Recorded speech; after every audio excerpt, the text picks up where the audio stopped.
हरियाणा विधानसभा चुनाव को लेकर दिलचस्प लड़ाई देखने को मिली है। एक ओर जहां भारतीय जनता पार्टी और कांग्रेस में कांटे की टक्कर दिखाई दी, तो दूसरी तरफ जुलाना में भी विनेश फोगाट और योगेश बैरागी के बीच जबरदस्त मुकाबला देखने को मिला। शुरुआती रुझानों में विनेश फोगाट हारती हुई नजर आई, जिसके बाद उनके समर्थकों में जो लहर थी वो अपने आप में बहुत दुखदाई हो चुकी थी।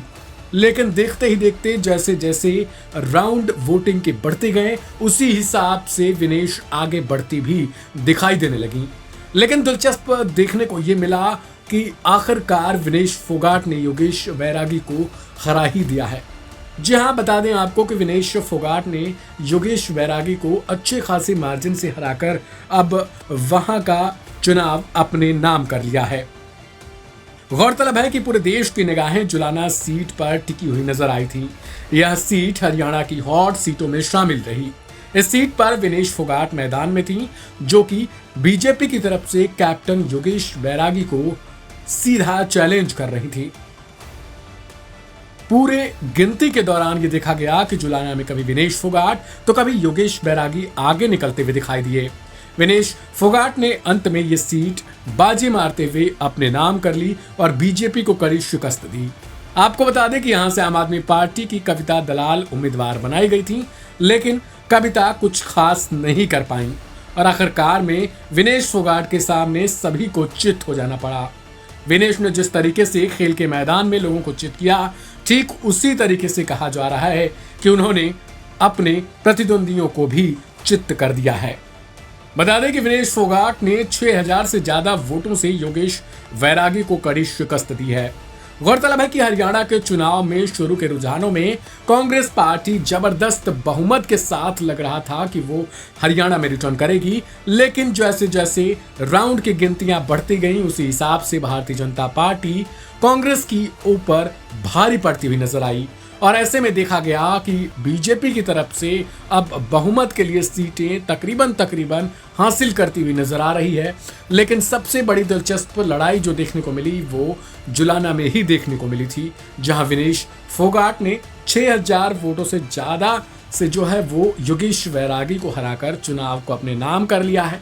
लिहाजा अब अपने आप में यह दिलचस्प हो जाता है कि जब विनेश फोगाट हरियाणा विधानसभा में बैठेंगी और एक विधायक के रूप में बैठेंगी, तो वो किस तरीके से जनता के मुद्दे को उठाती हैं।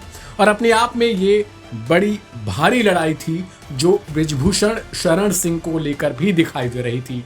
गौरतलब है कि बृजभूषण शरण सिंह को लेकर विनेश फोगाट ने हरियाणा चुनाव में भी जबरदस्त मुद्दे को उछाला था और उन्होंने ये आरोप लगाया था कि बीजेपी ने कहीं ना कहीं विनेश फोगाट को दुख पहुंचाने की कोशिश की थी।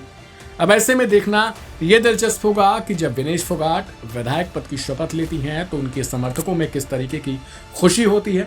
इसके अलावा कांग्रेस पार्टी को विनेश के हिसाब से मजबूत करती है। बता दें कि विनेश फोगाट को फिलहाल बजरंग पुनिया जो पहलवान है, उन्होंने बधाई भी दी है और वो कांग्रेस नेता भी हैं।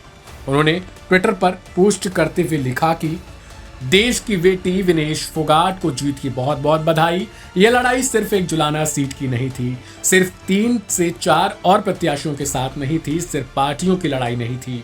यह लड़ाई देश की सबसे मजबूत दमनकारी शक्तियों के खिलाफ थी और विनेश इसमें विजेता रही। आपको बहुत बधाई। आपने अपने प्रतिद्वंदी को जीत किया है, कौन सा दाव चला? जो लोगों का प्यार प्रेम था और लोगों की लड़ाई थी, लोगों ने जीती है। हमारा तो बस ठीक है, हमारा चेहरा था, लेकिन लोगों ने जो प्यार विश्वास दिलाया है वो 5 साल तक हम कायम रखने की कोशिश करेंगे, उनकी उम्मीदों पे खरा उतरने की कोशिश करेंगे। आप जीत गए लेकिन आपकी पार्टी पिछड़ गई है। आप जीत गए, पार्टी पिछड़ गई है। बात बोली थी कि आप एक अपने तरीके से लड़ोगे जब आप पॉलिटिक्स में आओगे, तो how do you plan to fight? ये हर उस लड़की की, हर उस महिला की लड़ाई है जो संघर्ष के रास्ते को हमेशा चुनती है।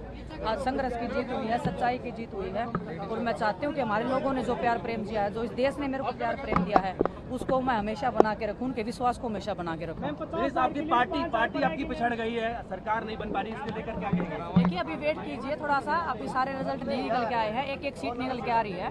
पहले हमारा भी पीछे चल रहा था, लेकिन हम भी लीड में आए हैं, तो अभी रिजल्ट चल रहे हैं, अभी क्लियर नहीं हुआ। जब सर्टिफिकेट हाथ में आएगा तो कांग्रेस पार्टी की सरकार बनेगी। राजनीति में कंटिन्यू रखेंगे या फिर खेल की तरफ भी देख सकते हैं?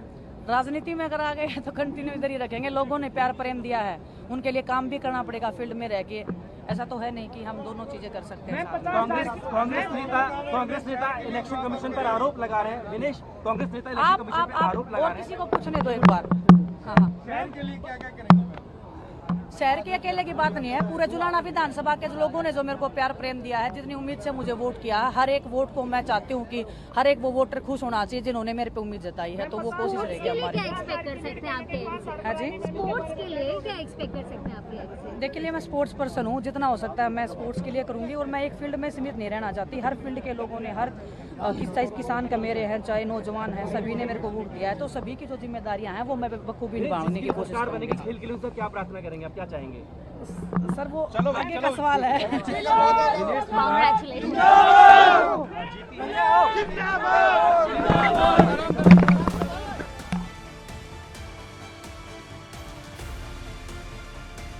हालांकि विनेश जरूर जीत चुकी हैं, लेकिन कांग्रेस की तरफ से चुनाव आयोग पर बड़ा आरोप लगाया जा रहा है। कांग्रेस का मानना है कि चुनाव आयोग अपनी वेबसाइट पर जानबूझ के इन रुझानों को डीले करके अपलोड कर रहा है, जिसकी वजह से कांग्रेस पिछड़ती हुई नजर आ रही है।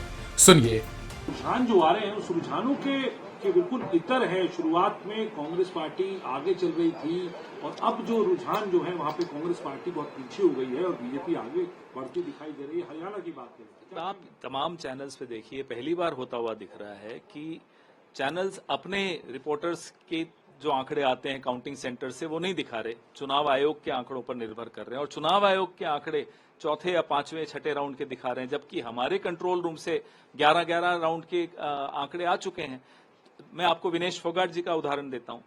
आप कोई चैनल खोल दीजिए, सब में उनको 4 राउंड के बाद पीछे दिखाया गया था, जबकि 9 राउंड के बाद वो 4,437 वोटों से आगे हैं, अब 5200 वोटों से आगे हो गई हैं।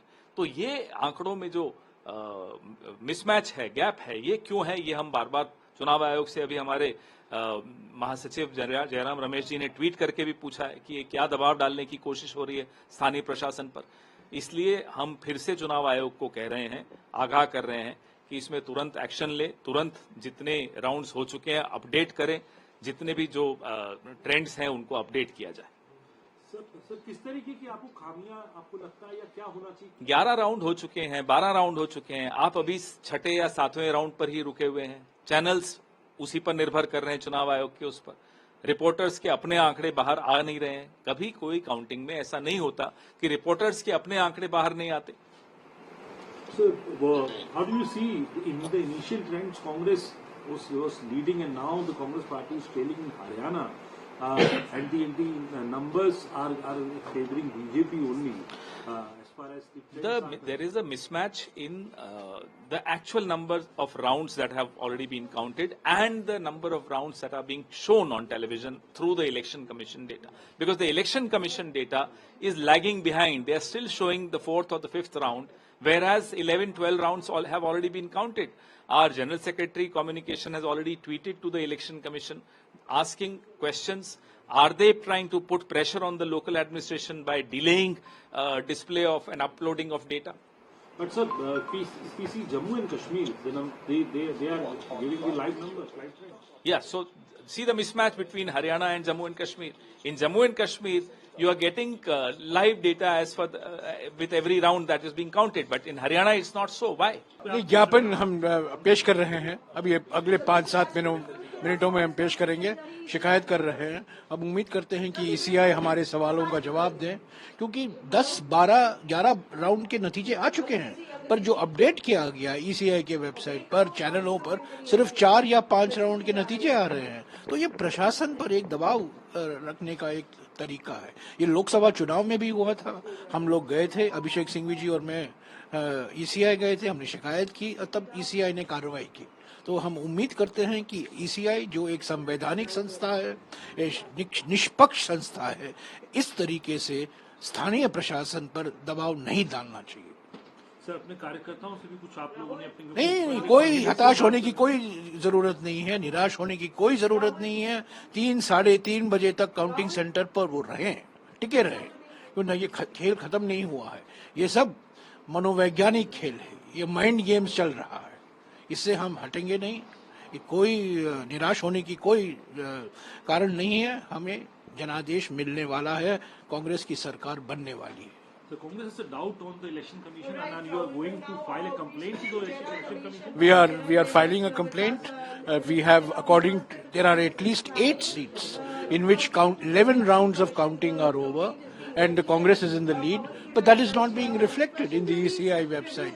That is not being reflected in all the channels that are showing the results. So this is a subtle way of the Union Home Minister using the ECI to put pressure on the local administration. The ECI is a constitutional body, it's an independent body, it should function independently. These are mind games, psychological games. Our workers should stay, they should be in the counting centers till 3 o'clock, till 4 o'clock. The game is not over, the poll results have not been completed as yet. The clear mandate will come in favor of the Congress. These are all attempts being made to vitiate the atmosphere and to put pressure on the local administration. Do you say that's why the BJP is saying that we are the CBC, we are forming the government? No, there is no way that the BJP can form the government. The people of Haryana want change.